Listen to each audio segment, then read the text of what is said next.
Hello and welcome to the Car Care channel, and welcome to this 2008 Toyota Highlander with a 2GR FE that is completely blown up. And the reason for that is something we've talked about in the channel. There's a little oil cooler line that unfortunately blew for this one, and the rest is history. In today's video, we're going to pull this Highlander on the lift. We're going to pull the engine out of it and replace it. We'll talk about the details in between, but first, let us get started.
Folks, I do apologize if your ears are ringing from the sound of the knocking engine. I feel like that knocking was like knocking in my heart when I heard it the first time. And folks, I want to tell you a little bit of background on this car. This is 2GR with 144,000 miles. Original owner, car is really taken care of. It is a little bit rusty, it is a little bit dirty, but overall it is in decent shape. This particular case was a really tough one. So customer scheduled an appointment, showed up. We usually, with engines like that, as soon as he described it when he was making the appointment, we knew exactly what happened. But without assessing the engine in person, looking around, checking things, looking inside, we can't really tell exactly what's wrong. So we needed to look at this car to determine the scope of the damage. So here's the first thing I did in our diagnosis. Borescope down the oil fill cap hole, just look inside. VVTi gears are completely coming apart and destroyed. That is very common when the 2GR runs it down on oil. And then something that was a concern, I looked at a sample of the oil. It has heavy metal flaking. I mean, not flake, really pieces of metal. Now, it was unknown at that point if these pieces of metal were from the VVTi gear, bearings, rod bearing. I mean, you send it to a lab, it's pointless. I mean, this engine is just hemorrhaging with debris. So this was the difficult part. Do we take this engine apart, save it? Or do we get new engine, brand new, and do everything, all the works from the get-go? Or do we go use the engine route? But then I looked inside the cylinders. Now, this engine does not have a history of oil burning, chronic problem other than the VVTi problem, which is gears rattling a cold start. So I looked down the cylinder. There's severe cylinder wall damage. This engine ran too low on oil for a long time. They were actually on a trip driving down a highway at 70 miles an hour when this line ruptured, and everything is history. So I sat down with the customer and I told him, look, we have three options. We can try to save this engine. Best case scenario, we only put variable valve timing gears, which are very expensive for this engine to do, both labor and parts. And then we check everything, and I have to charge you to disassemble this engine completely to see what's what. And then after seeing the cylinder walls damaged, that was not a good option because we're going to need a short block, and the short block for a 2GR is scary expensive. So the other route was to get a used engine. Now, this is not my favorite solution in the world, but in a case of this engine that is known not to have oil burning issues, you don't want to replace a bad engine with a used engine that has the same problem. That's why we did a lot of research, and it really took us a long time to find this engine. And before even deciding on this job, the customer actually needed to think about it. I told him, you really need to think, because this is borderline, this car not being worth this repair. They thought about it. They researched. Probably a month later is when they authorized the job, and we got it in the schedule, and we got it taken care of. But this is a tough case because this car is taken care of. The transmission is good, but it is rusty, and you see it in this video. It is a little bit on the rusty side. It does need a few more things, but this was a tough one, but we ended up going with the used engine. Took us a while to find it, but we did. And here's the engine coming out. I'll leave you guys to watch that, and we'll talk a little bit after that.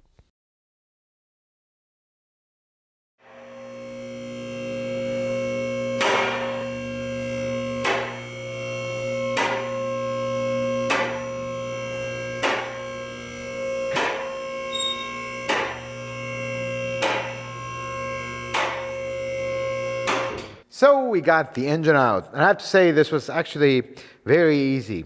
And I keep saying that when we talk about the videos, but what I mean very easy is we did not have a lot of casualties. And given that this car is a little older, has a little bit more rust, everything actually came off. And that is good. That's what I mean by easy. We've done an engine like this before, but we only done a front timing cover. Today you're going to see this entire engine come off of here, install the new engine, which is actually not a new engine. I'll show you that in a bit. But basically as we talked about, what caused all this mess is the oil cooler line, which of course has been replaced. But then I noticed something very, very interesting. If you look at the back bolt, whoever replaced it actually decided, nah, we don't need to replace this very back bolt right here and install it all the way down. That is hanging halfway, so why not? That's why it was actually leaking. Because I was wondering, I'm like, why is the new line leaking? I mean, it's an updated line, but it's too late for this engine. So what happened here is, actually the VVTi gear completely came apart. But then this engine ran low on oil. We'd want to take this engine apart, check bearings and whatnot. And at that point, these engines really don't have issues. So getting a used engine is not a bad deal. But here's what I did with the used engine. And speaking of, let's go take a look at it. When you buy a used engine, you have to be very specific and intentional about what you buy. Now, this is a used engine, looks covered in oil. When they take these off, they just make a giant mess. But this is actually an engine out of a 13 Highlander, not a 2008. They're exactly the same, but this is the next revision of this engine. So the 2GR had, if you can call them, 4 revisions. First one was the 2005, the original. It was the worst one. 2007, it got updated. And the way you know it got updated is it doesn't have as much of the VVTi rattles. However, in the Highlander, that didn't happen until 2009. And there's really difficult way to find it because you got to look at the VVTi gear itself. Then in 2010 into 11, on some models 2010, some models 2011. In the Highlander, it was actually 2011. They came with revision 3. Better coils, because the coils in the previous engines were failing left and right. Better VVTi gears, and that's the main thing. The third thing is better baffling, and they switched over to 0W20. So the way this engine actually is a 0W20, this is revision 3, and the fourth one is a 2GR of KS, which it's completely different.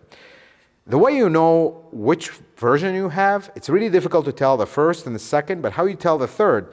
First, they take 0W20, the third, and then if you look at the baffle right here, if you look at the way this baffle looks like, when you look at it right inside, this one has the 2 cutouts. It's not wide open on this side. That's how you know this is a version 3 of the 2GR. And when you look at the inside of this engine, and this is what I usually look at, the outside, you can clean it, whatever, but the inside, it's super clean in here. And this is why we went with it. This is from a 13 Highlander. It has the right updated coils. It's very clean on the inside. It only has 96,000 miles. So basically, if the customer is going to spend all this money and put a used engine, at least get one with lower miles, and it actually has a lot of the original problems fixed. But we're very far from completion here because majority of these parts, I don't trust them. I don't know where they were stored. You see all the connectors are cut in this guy. So I am going to end up swapping a lot of this stuff. But then there's a lot of things that we're going to replace preventatively. Things like the drive belt tensioner, the drive belt, the idler, things that I think that are common to replace when you do a job like this, because they're right there, common things to go out that otherwise would be actually a big expense. Of course, the water pump is the first one. Now, we're going to install this oil cooler line, same one. This was recently installed just to get them by. And the car runs, but it's horrible. At any given point, it's just going to grenade, and this engine will come apart internally. The other thing is this line. This is the other line that loves to go on these.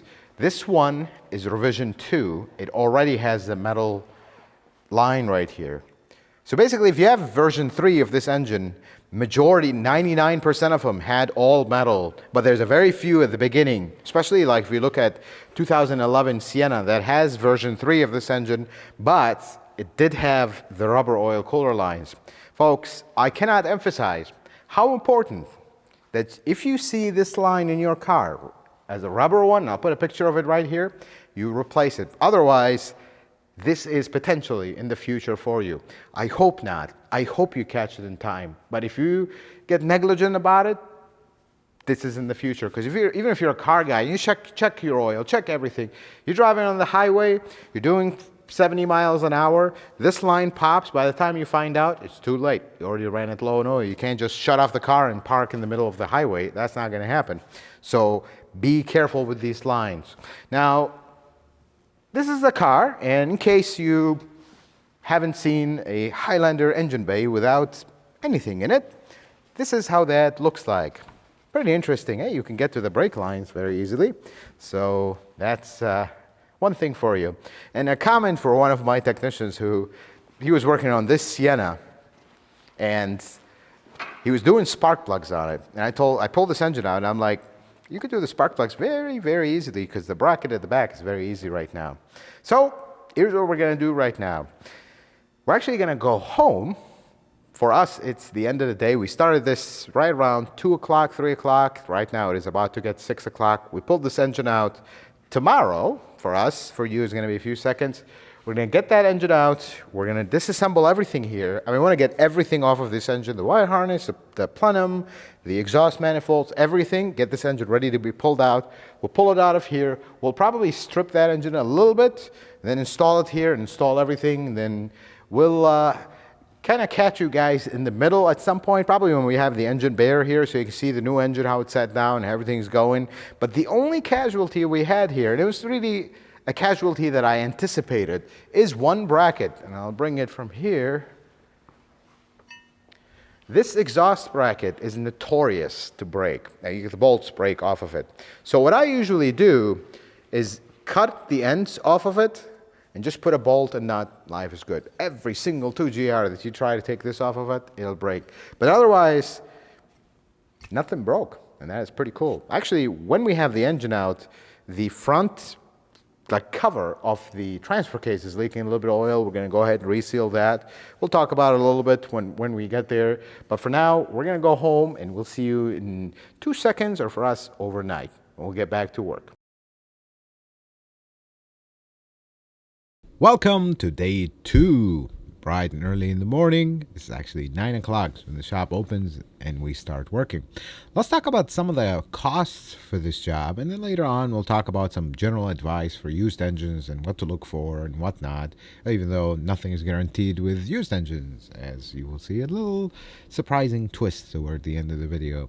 So this job, labor-wise, is 19 hours of labor. It is actually, if you count the initial diagnosis, it is 20 hours. So that's right around just over $2,000. And then the used engine was with a good warranty from a company called LKQ. Look, when it comes to used engines, no good company is a good company. It's just as good as their warranty and their word is. And LKQ seems to be a decent company for that. Now, the used engine was $4,500 plus tax. We needed 2 gallons of coolant at $54. We needed some oil, filter, drive belt was $48. Idler was $81. Drive belt tensioner was $282. Spark plugs were $99, and some miscellaneous gaskets here and there. Water pump was $174 actually. And the grand total for this job, and make sure you are seated for this one because 2GRs are expensive, both used and new. Total job cost for this job was $8,000, just over $8,076 to be exact. This was why I told you this was a borderline thing. I mean, this car, I don't really know the exact market value for it at this moment, because the market has been all over the place. But basically what I advise this customer is, look, this $8,000 plus whatever they're paying you for the car as it sits, what does that buy you? And are you okay with car payments? I mean, let's say they give you 2,000-3,000 for your car with a blown engine. Of course, this really dings the value. You get that, take that 3,000 plus the 8,000. Now you have $11,000. It's not like you're going to go buy another Highlander for $11,000. This is what people usually think, and I'm advising you this from seeing how people think about these things. You're not going to think about it that way. You put a down payment on a new car that is $11,000. Let's say you buy a RAV4, 30, 28, whatever the case may be. You put a down payment of $11,000, your payment will be lower. And that's how you got to think about this. Not just, oh, well, what am I going to buy for $11,000 that is used? Well, that's not a good thought process, because this car, in addition to it needing this engine, transmission's been serviced, fluid's clean, so I have good outlook for the transmission, but of course nothing is guaranteed. That's the thing with automotive repair. People always, what do you think of this car? I only think of what I see. I can't foresee the future, and that is being realistic here. Transmission's been serviced, shifts fine. It doesn't delay when it's cold. It shifts fine. That's the main thing with transmissions when they're cold, is when things happen. I mean, other than that, we can't really do much else to check. I can't take the trans apart to check the clutches, for example, see how they're doing, see the debris inside the valve body. That's not realistic. But the rest of the car, it does need brakes all around. It does need a wheel bearing, which is something that, believe it or not, we haven't addressed yet, because we wanted to put 1,000 miles on this used engine, make sure everything's good before we move on to any other expenditures. The rest of the car, a little bit rusty. Not crazy. This is very typical for the Midwest. A little bit above average for rust, but nothing, no holes, no problems, nothing chronic. Body is relatively clean. Inside is relatively clean. Car is all there. It hasn't been in severe accidents. So the car drives actually pretty good. Suspension is decent. It's not perfect, but it's decent. Doesn't need any attention at the moment. And should we take a moment of silence for another dead 2GR FE? Too sad, this one, too early.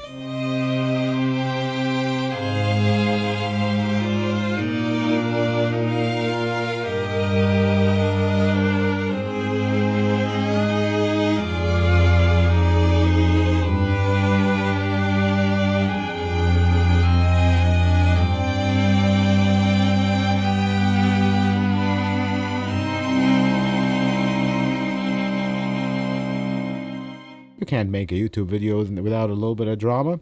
So another thing we were doing here is the transfer case, like the cover, that cover that I'm removing right here.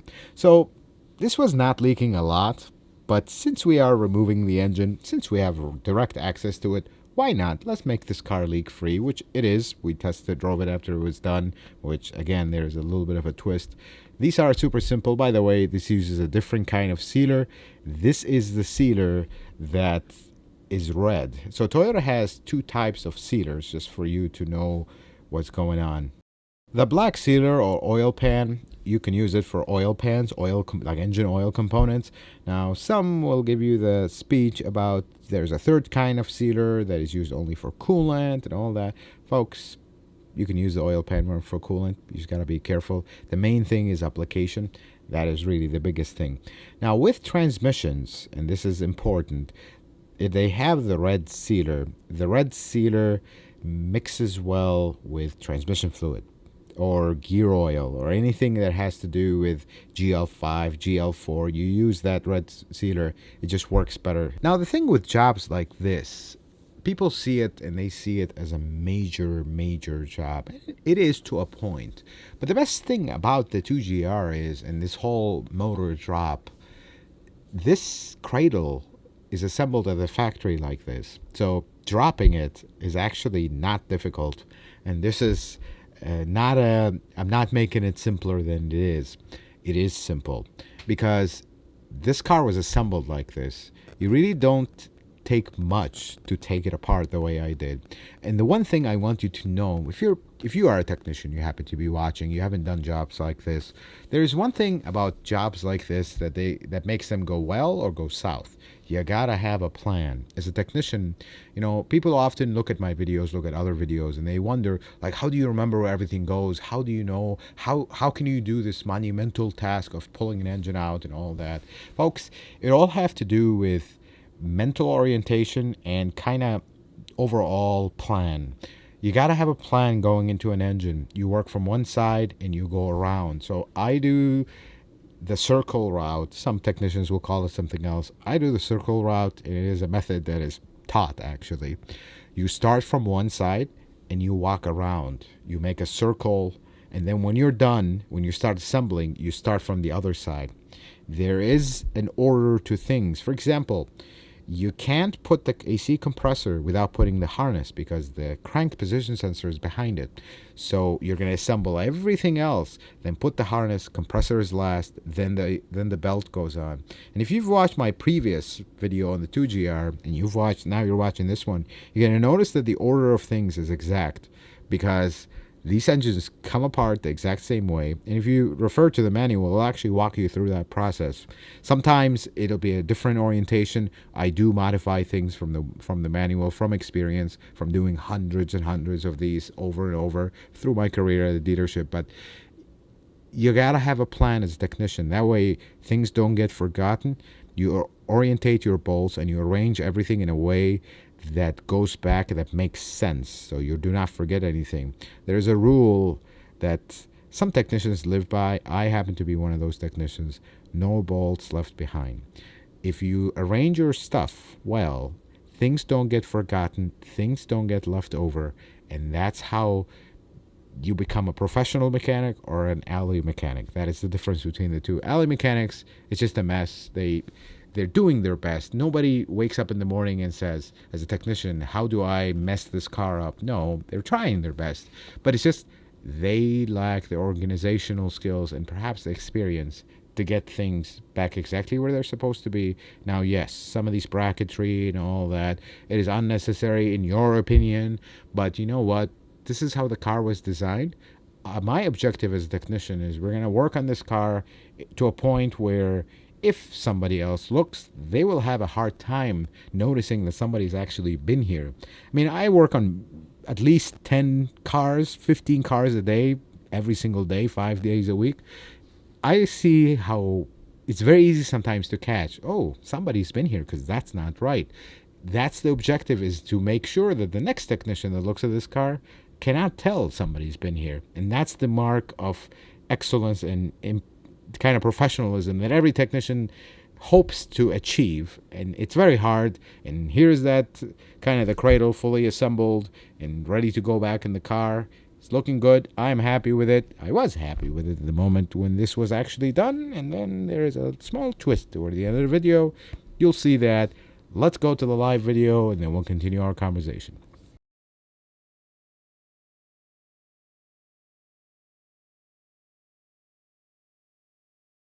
All right, so we got the engine all assembled. Now, we did end up putting a new dry belt tensioner, new idler, new water pump, new spark plugs. We got all that taken care of, new drive belt. This is the common stuff with the 2GR. We got it all taken care of while we're here.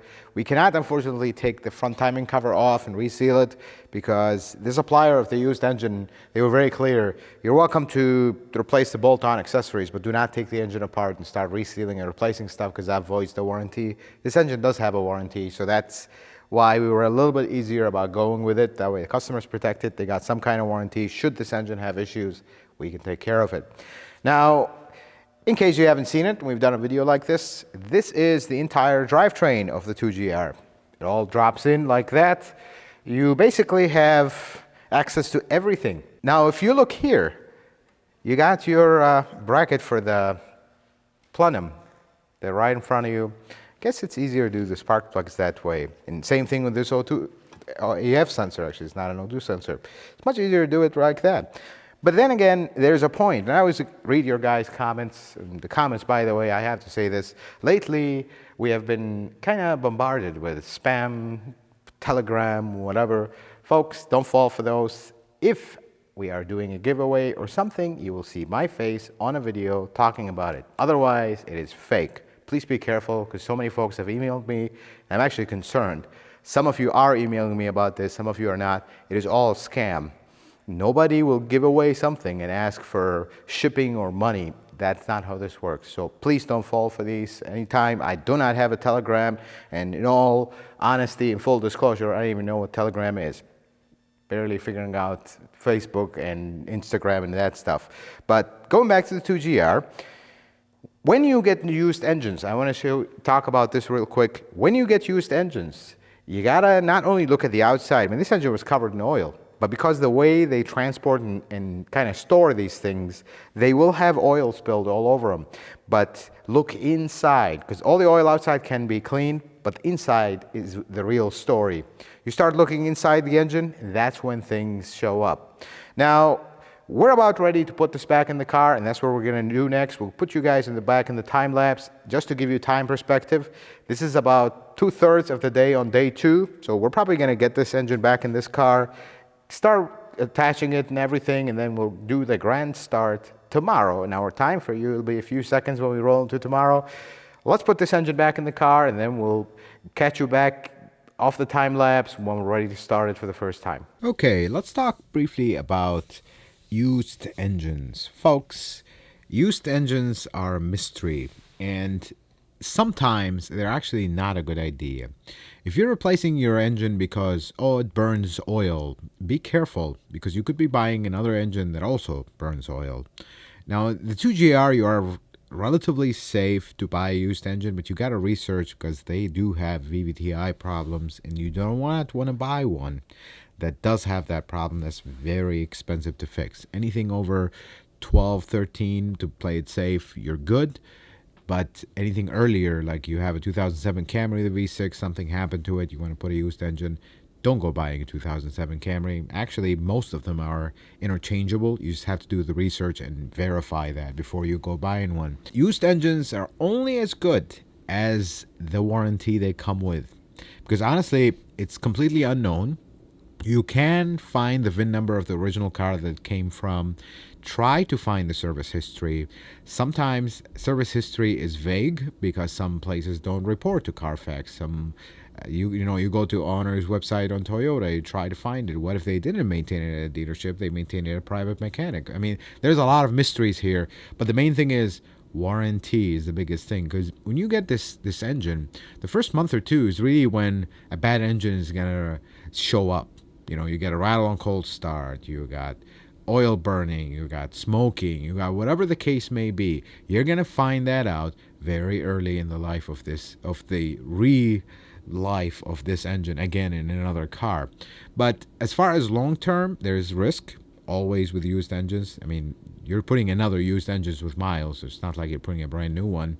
But having that warranty is important because you're getting this engine at a risk, and you can't really research its history. So warranty is everything. Reputable company. Don't go buying a used engine from eBay from an unknown entity unless they're a big company listing it on eBay, but just your neighbor happens just to stumble across a used engine that they have in their backyard and they want to sell it to you for cheap. Be careful. And some of you will say, and I almost can guarantee it, in the comments, you're going to write, this engine was too expensive. And it was. Because, yes, sure, you can go on eBay and find half the price for 2GRs. But be careful, because those don't have warranty. And even if they do, you buy it off eBay, how are you going to ship it back? Have you ever got a quote on shipping an engine back and you have it to basically you buy it off a random entity? They're going to tell you, well, remove the engine, send it back to us, then we'll send you the replacement. Well, what are you going to do in the meantime? Well, no shop will let you just pull the engine out, send it, and wait until, no, shop will just tell you, get me the replacement engine, and then we'll start the job again to warranty this engine. We're not going to just tear the car and throw it to the side. That's just not how this works. So in the case of LKQ, folks, LKQ is a decent company. Of course, they're dealing with used parts. That's just it's a total mystery and unknown. Some of these engines get damaged in transport. Some of these engines get damaged while they're stored and being waited to get sold. So warranty is important. LKQ does have decent warranty, but they don't pay well on their warranty, but that's the shop's problem. Never source the engine yourself. Always have the shop source the engine, because then the shop is giving you the warranty, not the company that sold you the engine, because the shop will come up with 101 reasons why they do not want to deal with you again when should there be an issue if you supply the engine. That is one thing that is important to know. Always let the shop supply the engine and just deal with them as a warranty claim, nothing else. So we're getting pretty ready to start this engine, and you'll see it fire up or not. And there is a small twist coming up here. Let me have you see it.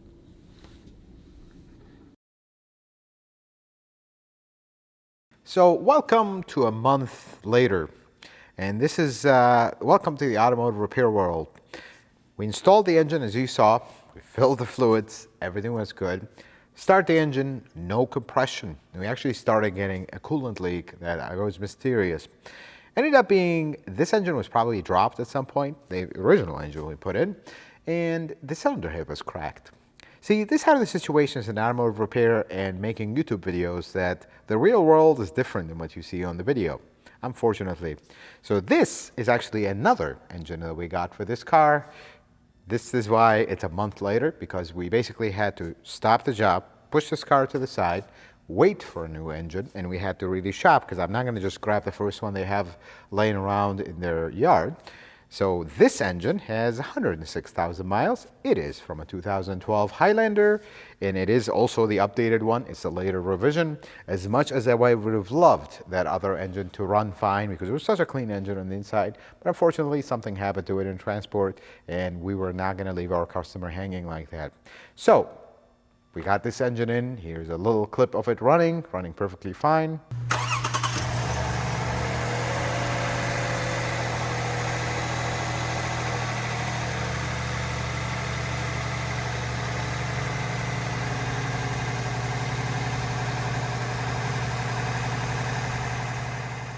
Unfortunately, we could not film the first start, and that was actually a cold start that you just saw, just because I wanted to make sure that we have no VVTi noise issues, which it doesn't. Runs pretty healthy, runs pretty good. This car is all set. So folks, if you have a V6, you do not want to go through this adventure, change the oil cooler line from the rubber one to the metal one, and you wouldn't have to go through the whole mess that unfortunately this owner had to go through. And now we are into, I think we are a month and a half into this. It's finally done. We're about to do the final checks. Needs a little bit of cleaning, and she's all ready for hopefully a lot of miles without issues. Folks, I hope this video was helpful, informative. I hope you learned something new. If you like it, consider giving it a thumbs up. If you're not a subscriber, consider subscribing to the channel. Check out some of my videos. And until the next video, folks, may the Lord bless you and keep you, and you have yourself a wonderful day.